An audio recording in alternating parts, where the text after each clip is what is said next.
మీ పార్టీకి సంబంధించిన మంత్రి మాట్లాడండి. అద్భుతమైనటువంటి కాళేశ్వరం ప్రాజెక్టు గురించి, తెలంగాణ రాష్ట్రంలో జరుగుతున్నటువంటి పనుల పురోగతి గురించి, అభివృద్ధి గురించి.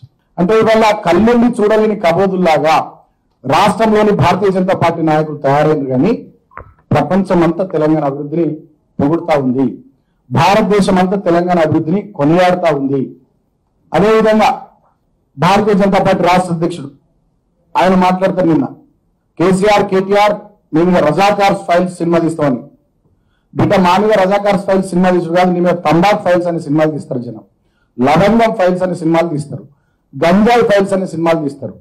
ప్రజలకు ఉపయోగపడేటటువంటి అంశాల మీద మాట్లాడే చేతగాక ఏం జరుగుతుంది, నోటికి ఎంత వస్తుందో ఎట్లా పడితే అట్లా మాట్లాడేటటువంటి తీరు భారతీయ జనతా పార్టీ అధ్యక్షుడు మార్చుకోవాలి. ప్రజలు అసహించుకుంటున్నా, ప్రజలు నవ్వుకుంటున్నా, జబర్దస్త్ అనే ఒక కామెడీ షో వస్తుంది టీవీ ఛానల్లో. జబర్దస్త్ కామెడీ షోలో ఒక కమెడియన్ లెక్క తయారైపోయింది బండి సంజయ్. ప్రజలు ఆ జబర్దస్త్ చూసుడు తగ్గించినట, సంజయ్ మాట్లాడే టీవీ చూసుడు కొంచెం పెరిగినాయట. ఈ మధ్య బీపీ గోళీలు కూడా వేసుకుంటలేరట, సంజయ్ టీవీలో వస్తే చూసి నవ్వుకుంటారట, ఎంజాయ్ చేస్తున్నారట. నిన్న ఏదో మాట్లాడుతున్నారు, ఒక వీడియో నేను చూసిన, ఇట్లా ఎత్తు పెట్టుకుంటా బోటి, షోర్వా, తలకాయ కూర, కాళ్ళ కూర, పాయ, మొత్తం కూరల గురించి చెప్తున్నాడు. నువ్వేనా హోటల్లో పనిచేస్తున్నారా బాబు, లేకపోతే భారతీయ జనతా పార్టీ రాష్ట్ర శాఖ అధ్యక్షుడిగా? ఏం మాట్లాడుతున్నావు? నీ స్థాయి ఏంది, నీ కత్తింది? ఒక పార్లమెంట్ సభ్యుడివి, కనీసం హుందాగా మాట్లాడడం నేర్చుకో, విలువలతో మాట్లాడు నేర్చుకో, పద్ధతిగా మాట్లాడు నేర్చుకో, సబ్జెక్టు పెంచుకో, అవగాహన కల్పించుకో. ప్రజలకు అవసరమైనటువంటి, సమాజానికి అవసరమైనటువంటి, దేశానికి రాష్ట్రానికి ఉపయోగపడే అంశాల మీద మాట్లాడు. ఏం మాట్లాడుతున్నావు? పేకాటలో జోకర్ లాగా, జబర్దస్త్లో కమెడియన్ లాగా ఏంది షో? ఆయన కూడా పద్ధతి మార్చుకోవాలని చెప్పి సందర్భంగా నేను తెలియజేస్తూ భారతీయ జనతా పార్టీ నాయకులను హెచ్చరిస్తా ఉన్నాం. ఈ అడ్డుకునుడే, నిన్న మా మంత్రి ప్రసంగాన్ని అడ్డుకున్నారు.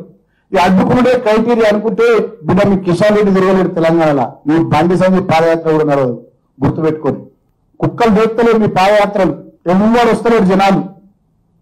ఒక లాంగ్ విజువల్ పంపేరాదు, ఇప్పటిదాకా ఒక లాంగ్ షాట్ లేదు నీ పాదయాత్రకు సంబంధించి. ఒక డ్రోన్ కెమెరా షాట్ పంపేరాదు. మా మీడియా మిత్రులకు బాగా తెలుసు డ్రోన్ కెమెరా షాట్ అంటే. ఒక 2 కిలోమీటర్లు 3 కిలోమీటర్లు ఒక డ్రోన్ కెమెరాతో ఒక వీడియోనో ఫోటోనో పంపేరాదు. ఇప్పటిదాకా నేను ఈ పాదయాత్ర జనం లేరు. వాళ్ళతో ఉన్నటువంటి కెమెరాలు కూడా వాళ్ళ ముఖాల మందమే పెడుతున్నారు. గింత ఆ గుంపు గింతే ఉన్నది, గంత మందిగా చూపిస్తున్నారు. ఆ ఫోటోలు గట్టిన వస్తున్నాయి, ఆ మీడియా విజువల్స్ కూడా గట్టిగా వస్తున్నాయి. అంటే పాదయాత్రలో ప్రజలు లేరు, అది ప్రజా సంగ్రామ యాత్ర కాదు. భారతీయ జనతా పార్టీ తెలంగాణకు చేసినటువంటి తప్పుల్ని, తెలంగాణకు చేసినటువంటి వివక్షను, తెలంగాణకు చేసినటువంటి అన్యాయాల్ని కడుక్కుంటున్నటువంటి పాపాల యాత్రగా దాన్ని ప్రజలు గమనిస్తూ ఉన్నారు తప్ప అది ప్రజా సంగ్రామ యాత్ర కాదు.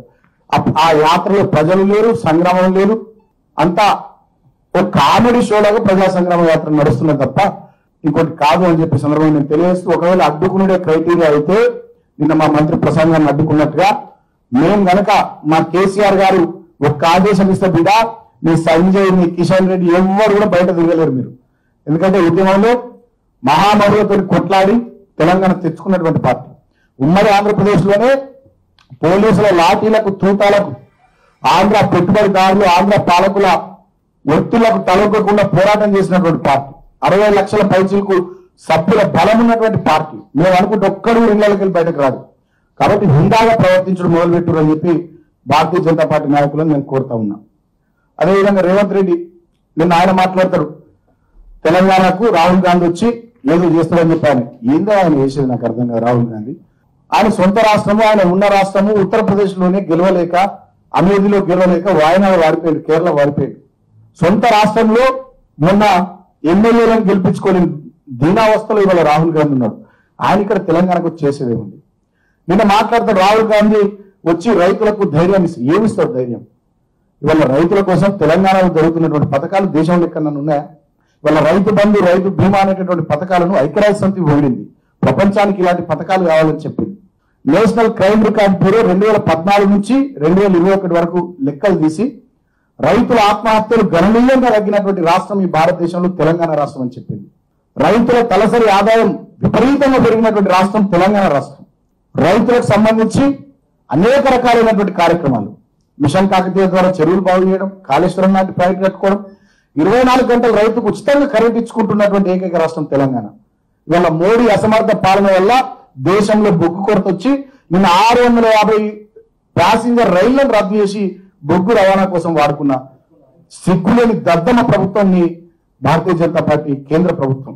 కానీ తెలంగాణలో రైతుకు 24 గంటలు ఉచితంగా కరెంట్ ఇస్తున్నటువంటి ప్రభుత్వం. ఇట్లా రైతుల కోసం అనేక రకాలైనటువంటి సంక్షేమ కార్యక్రమాలు చేస్తూ మేము ముందుకు పోతుంటే ఇక రాహుల్ గాంధీ ఇక్కడికి వచ్చి రైతుల గురించి ఏదో మాట్లాడతాడు చేస్తాడు అని చెప్పి మేము రేవంత్ రెడ్డి లాంటి వాళ్ళు మాట్లాడడం విడ్డూరం. నిజంగా మా అటువంటి రైతు సంక్షేమ ప్రభుత్వం, మా అటువంటి రైతు కాముక ప్రభుత్వం, రైతుల కోసం మేము చేస్తున్నట్టుగా కార్యక్రమాలు చేస్తున్న ప్రభుత్వం భారతదేశంలో ఎక్కడన్నా ఒక్కటున్నా చూపెట్టాలని చెప్పి వాళ్ళు నేను కాంగ్రెస్ పార్టీ నాయకులకు సవాల్ చేస్తా ఉన్నాను. వాళ్ళ మాలా రైతు బంధు ఉందా ఏదైనా రాష్ట్రంలో? మాలా రైతు బంధు ఉందా? మాలా రికార్డు సమయంలో 3 సంవత్సరాల్లో కాళేశ్వరం కట్టిన మొగోడు ఉన్నాడా? మాలా రైతులకు ఉచితంగా కరెంట్ ఇస్తున్న ముఖ్యమంత్రి ఉన్నాడా? దమ్మున్నాడు ఎవరన్నా ఉంటే చెప్పాలి. రాహుల్ గాంధీ రాష్ట్రానికి వచ్చే ముందు రైతులకు మేము ఏం చేసినామో చదువుకుని రాష్ట్రానికి రావాలి రాహుల్ గాంధీ. ఇక నేను రాహుల్ గాంధీ మీద మాట్లాడుతూ ఉంటే కొంతమంది బాగా పొడుచుకొస్తా ఉంది, కోపం వస్తా ఉంది. నేను మొన్న రాహుల్ గాంధీ ఓడికి వస్తాడని చెప్పి కాంగ్రెస్ పార్టీ వాళ్ళు ప్రకటన చేసినారు. నేను ఒక మాట అన్నా, మీరు విలేకరులు మీడియా మిత్రులు అడుగుతాను. నేను అన్నా ఆయన వచ్చే ముందు అక్కడ ఇషన్ రెడ్డి చనిపోయిన ఆత్మ బలిదానం చేసుకున్నాడు, వేణుగోపాల్ రెడ్డి ఆత్మ బలిదానం చేసుకున్నాడు, యాదవ్ ఆత్మ బలిదానం చేసుకున్నాడు. వాళ్ళ కుటుంబాలకు క్షమాపణ చెప్పి రావాలని చెప్పి నేను చెప్పిన. దానికి జగ్గారెడ్డి అని చెప్పి పోషమ్మ గుడి ముందు పొట్టేలు కట్టేసినట్టు ఉంటాడు ఆయన, గడ్డాలు పెంచుకొని జుట్టు పెంచుకొని. ఆయన నన్ను పట్టుకుని ఇష్టం వచ్చినట్టు వ్యక్తిగతంగా మాట్లాడతాను. సరే ఆయన విజ్ఞతకు వదిలేస్తున్నాను. నేనంటే చాలా అనొచ్చు. నన్ను అన్నాడు మాట, నా గడ్డంలో నువ్వు వెంట్రుకలు అంటున్నావు అన్నాడు. మరి నేను కూడా అనొచ్చు, కానీ నాకు సంస్కారం విజ్ఞత అడ్డం వస్తుంది. నేను అంటలేను, నేను అనదలుచుకోలేను. కానీ ఆయన మమ్మల్ని అనే ముందు కూడా ఆలోచన చేసుకోవాలి. ఎవరు బాలకృష్ణ తెలంగాణ ఉద్యమంలో నేను తన్నులు తిన్నాడు, జైల్లోకి పోయినాడు, కేసులున్నాడు. సుమారు 6 నెలల పాటు ఒకసారి 45 రోజులు, ఒకసారి 35 రోజులు, ఒకసారి 25 రోజులు, ఒకసారి 15 రోజులు, ఇంకోసారి 14 రోజులు, ఇట్లా 2014 వరకు 6 నెలల పాటు చెంచల్గూడ చెర్లపల్లి జైల్లో ఉన్నాను నేను. 1 సంవత్సరాల పాటు మా ఇంటికి మెట్పల్లి కూడా పోలే నేను. 200లకు పైగా కేసులు, అనేక సందర్భాల్లో నా మీద లాఠీ చార్జులు, దాడులు. ఇప్పటికీ నా మీద లాఠీ దెబ్బల గుర్తులు ఉంటాయి. పోలీసులు కొడితే నాకు L4, L5 ప్రాబ్లం వచ్చింది 2010లో నవంబర్ 29. నాకు డేట్ కూడా బాగా గుర్తు, 2009 నవంబర్ 29లో. అట్లా లాఠీ దెబ్బలు తిని జైళ్లలో పోయి కేసుల పాలై ఆరోగ్యాలు, జీవితాలు, ప్రాణాలు పణంగా పెట్టి పోరాటం చేసినటువంటి బాలకృష్ణను పట్టుకొని నేనంటే ఏమో హత్య చేసినని మాట్లాడతారు. మరి అన్నా మీ ప్రభుత్వమే కదా. కిరణ్ కుమార్ రెడ్డి చెప్పులు మోసుకుంటా, కిరణ్ కుమార్ రెడ్డి బూట్లు నాకుంటా, విప్పు ఉన్నావు కదా నువ్వు జగ్గారెడ్డి. మరి ఆ నాన్న ఏమో హత్య చేస్తే నువ్వు గుడ్డిగూడాల పల్లి కొడినావు, గడ్డి ఎగినావు. మాట్లాడే ముందు కొంచెం ఉండాలి కదా. కడుపు కన్నం తింటున్నావా, గడ్డి తింటున్నావా? ఎట్లా పడితే అట్లా నోటికి ఎంత వస్తుందో బిడ్డ ఖబర్దార్ జగ్గారెడ్డి. నిన్న మా ఉస్మానియా యూనివర్సిటీలో విద్యార్థులంతా నువ్వు దిష్టి బొమ్మ గారెడ్డి బట్టలు కూడా మూసుకొడతామని చెప్పారు. నోటికి ఎంత వస్తుందంట మాట్లాడు బంద్ చేయి. ఏదో రేవంత్ రెడ్డి మెప్పు కోసం రేవంత్ రెడ్డి మెచ్చుకుంటాడు కదా అని చెప్పి బాలకృష్ణాన్ని తిడితే రేవంత్ రెడ్డికి దగ్గర కావచ్చని చిల్లర పనులు బంద్ చేయి. ఎవరు నువ్వు మాట్లాడుతున్నావు, ఏం మాట్లాడుతున్నావు తెలుసుకొని మాట్లాడు. నీదేం చరిత్ర, నాదేం చరిత్ర? ఉద్యమ పార్టీకి ద్రోహం చేసిపోయిన చరిత్ర ఇది. ఉద్యమకారులు దాడులు చేసిన చరిత్ర ఇది. సమైక్యాంధ్ర జిందాబాద్ పెట్టిన చరిత్ర ఇది. నిన్న కూడా సమైక్యవాదిని అని చెప్పుకుంటావు. సిగ్గుందని అంటున్నా. పోయి ఆంధ్రలో బతుకుపో. ఎవడున్నాడు తెలంగాణ? సిగ్గుందా? తెలంగాణ గడ్డ మీద ఉండి సమైక్యవాదిని అని చెప్పుకుంటావు. నీ కాంగ్రెస్ పార్టీ అదే విధానం చెప్పు. నీ కాంగ్రెస్ పార్టీ విధానం సమైక్యవాదమా చెప్పు. మరి దమ్ముంటే చెప్పు. ఇప్పుడు మీరు చూస్తే అర్థం అనిపిస్తుంది. తెలంగాణ ఉద్యమంలో లేని రేవంత్ రెడ్డి కాంగ్రెస్ పార్టీ అధ్యక్షుడు. తెలంగాణ ఉద్యమంతో సంబంధం లేకుండా తెలంగాణ ఉద్యమకారులను దాడులు చేసిన Jaggareddy Congress party working president. కాబట్టి మీ కాంగ్రెస్ పార్టీ విధానం సమైక్యవాదమే అనిపిస్తుంది. పోయిపోయి మీ కాంగ్రెస్ పార్టీకి ఏమైనా ఓట్లెత్తిగా రాబోయే రోజుల్లో సమైక్యవాదం కూడా వినిపిస్తారు. మీరు తెలంగాణ ప్రజలు గమనిస్తున్నారు మీ వ్యాఖ్యలు. నోటికి ఎంత వస్తుంటా ఏం పడతాయి మాట్లాడితే నడిచిపోతాయి అనుకోకు, చెల్లిపోతాయి అనుకోకు. మీరు ప్రతి మాట తెలంగాణ జనం గమనిస్తా ఉన్నారు, గుర్తుపెట్టుకుంటున్నారు. ఎవరు 10,000 మందిని పక్కకు పెట్టుకొని ఏదో మాట్లాడిన బాలకృష్ణ మీద ఈ టీవీలు, పేపర్లు రాస్తాయి. ఇక రేవంత్ రెడ్డికి వచ్చి నేను మెచ్చుకుంటాడు అనుకుంటా. ఇది భ్రమని మూర్ఖత్వం. కాబట్టి నా మీద మాట్లాడే ముందు ఒళ్ళు దగ్గర పెట్టుకొని మాట్లాడాలని చెప్పి జగ్గారెడ్డిని కోరుతా ఉన్నాను. నేను తిట్టాలంటే పొట్టుపొట్టు తిట్టచ్చు. సాయంత్రం దాకా తింటా. నా తిట్లకు కూడా నువ్వు పట్టుకోలేవు. నేను ఇవ్వను అయ్యాకినా. నేను చాలా నీకు తెలుసు నా సంగతి. కానీ ఒక ఎమ్మెల్యేగా, ప్రభుత్వ విప్పుగా, మాజీ పార్లమెంట్ సభ్యుడిగా నేను ఉండాలని మాట్లాడుతున్నాను. మీరు ఏదైతే దూరంతో మాట్లాడతారో ఆ దూరంతోనే నేను మాట్లాడుతా తప్ప గతంలో ఉన్నట్టుగా ఆవేశము అది ఏం లేకుండా కొంచెం పద్ధతి ఉంటున్నాం. మీరు కూడా పద్ధతి ఉండి ఒళ్ళు దగ్గర పెట్టుకుని మాట్లాడితే మంచిది. నువ్వు మళ్ళా ఇవాళ మాట్లాడితే మళ్ళా కూడా ఖచ్చితంగా మాట్లాడితే నీ భరతం కూడా పడతాం. హాయ్ ఫ్రెండ్స్, మా టుడే టుమారో యూట్యూబ్ ఛానల్ చూస్తున్నందుకు చాలా థ్యాంక్స్. మరిన్ని లేటెస్ట్ వీడియోస్ కోసం వెంటనే సబ్స్క్రైబ్ చేయండి. అలాగే ఈ బెల్ ని కూడా రింగ్ చేసేయండి.